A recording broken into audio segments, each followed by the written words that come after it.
At a family dinner in our Dublin home, I arrived late, stuck in Columbus traffic, and slipped quietly through the side door. Before I could even say hello, I heard my mom's laugh echoing from the kitchen. She was talking to my dad. She's like a walking wallet on legs, Mom said, chuckling. Anything we want, she just buys it. Dad snorted. Think we should put her in the will? They both burst out laughing. My stomach dropped. I froze right there in the hallway, hand still on the doorknob. The words hit harder than any slap. I turned around, walked out, and drove home without a word. My name is Haley. I'm 37, a senior project manager at a software company in Columbus. I've got a solid paycheck, a small condo downtown, and for years, I've been the one keeping my family afloat. Mortgage payments, car repairs, random bills, whatever they needed, I sent. I thought it was love. I thought it was duty. Turns out it was just convenient. That night, everything changed. They had no idea I heard them, and the next morning, they came asking for something that pushed me over the edge. If you've ever been the family bank and wondered if anyone actually sees you, hit that like button and subscribe, because this story's about to get real. The fallout started the very next day. 2 weeks before that fateful dinner, Mom texted me out of the blue, saying she needed me to come over for a family meal because there was something important to discuss. I pulled into the driveway of their modest 2-story house in Dublin, spotting my brother Austin's rusty pickup parked crooked across 2 spots, and my sister Shelby's sedan crammed with shopping bags from the outlet mall. The garage door was half open, tools scattered like always. I grabbed a bottle of red from my trunk and headed inside. The familiar smell of grilled steak hit me as soon as I opened the door. Mom greeted me with a quick hug in the foyer, her face tighter than usual.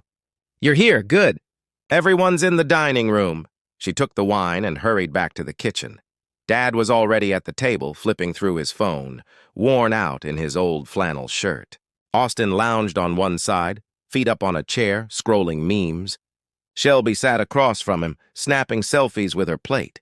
We settled into our usual spots.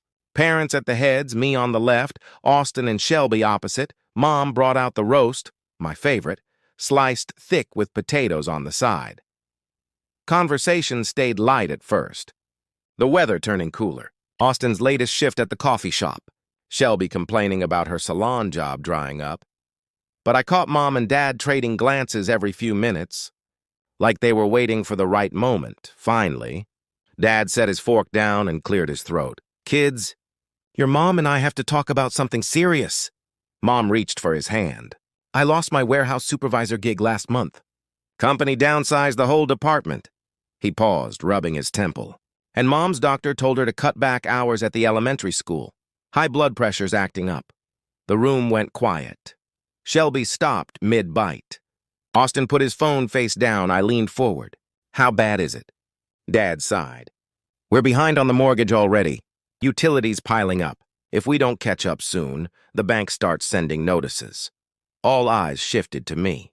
Mom's voice softened, eyes glistening. "We hate asking, Haley, but you've always been so good to us. You make more than enough at your job." Shelby jumped in right away. "Yeah, you're the one with the big salary. Help Mom and Dad out. It's not like you're struggling." Austin nodded along. "Exactly. We're family." I stared at my plate, the roast suddenly unappetizing. I'd sent them grocery money last month. Covered Dad's dentist bill the one before, but this, the house payment, that was over $2,000 a month. My mind raced through my budget. Rent on my condo, student loans still lingering, the emergency fund I'd been building. "How much exactly?" I asked. Dad pulled out a crumpled statement. $2,200 give or take. "Just until I land something new," Mom added quickly. "It's temporary, honey. We wouldn't ask if we had options." Shelby leaned forward. "Come on, you got that bonus last quarter, right?" "It's for the house, our house," Austin chimed in. "You don't even have kids or anything. What else are you spending on?" Their words stung, but the pleading looks won out. I pulled out my phone, opened my banking app, and set up the automatic transfer right there at the table. "Fine, I'll cover it. Starting next cycle." Relief washed over their faces. Mom squeezed my arm. Thank you, sweetheart. You're a lifesaver. Dad raised his glass. To family. The mood lifted instantly. Austin cracked a joke about his barista mishaps. Shelby showed off new nails she'd done herself. I forced smiles. But inside, doubts crept in. Family first, sure. But why always me?